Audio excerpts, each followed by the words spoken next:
We've all been there. You meet someone new or someone you kind of know. You start with the usual hi, hello, followed by go-to questions like, what do you do?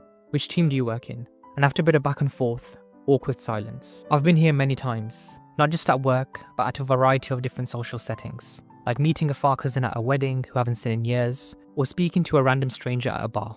But what if you could speak to anyone and never run out of things to say? The problem is we all have some level of social anxiety which plays a role in our awkwardness, but we're all at different levels. And I personally graduated to the more advanced levels without any cheat codes. So over time I developed my own 3 methods to speak to anyone and never be awkward again. Well, at least most of the time. Initially I blamed myself for being too shy, not confident, and just a little bit socially inept. But like everyone else, I was the exact opposite around people who I was comfortable with. So I asked myself, what really is going on? How can one person have such opposite personalities? What I realized was that even though I'm an introvert, I don't have 2 personalities. And it wasn't even a confidence problem, it was a skill problem. I simply hadn't mastered the art of small talk. And just like any other art form, like learning a new instrument or writing poetry, speaking to people is a skill which can be developed with enough practice. So through years of trial and error and by observing people better than me, I quickly understood there are only 3 things you need to do to speak to anyone fluently and never run out of things to say. And the best part is, you can implement these 3 things almost immediately. What would you do if someone said the following? I went to play golf over the weekend.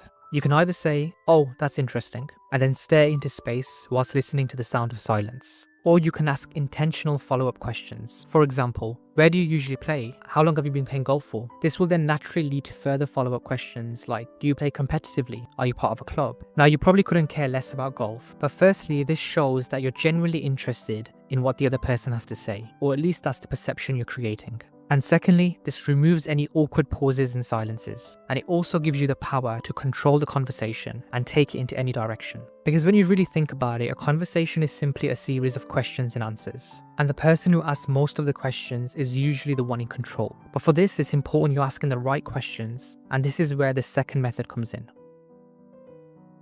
Now, the common misconception is that to become better at speaking, you need to speak more. But like great paradoxes in life, to improve your communication, you need to do the exact opposite and actually listen more. That means to actively listen and do nothing else apart from listening. Because it's easy for our minds to wander and start preparing for our response rather than actually listening to what's been said, leading you to say something which is completely irrelevant and off topic, adding further to your collection of awkward moments. But if you listen intently, you can ask the right questions and create a free-flowing and more interesting conversation for everyone involved. As the famous quote goes, most people don't listen with the intent to understand, they listen with the intent to reply. Don't be that person, there are enough of those already. The cherry on the cake is when you find a common ground. We instantly click with people who have similar backgrounds or interests as us. Sometimes this is really obvious, like you both like golf. Other times it might be more difficult. But even then, with enough probing and by asking the right questions, there will be something you both have in common.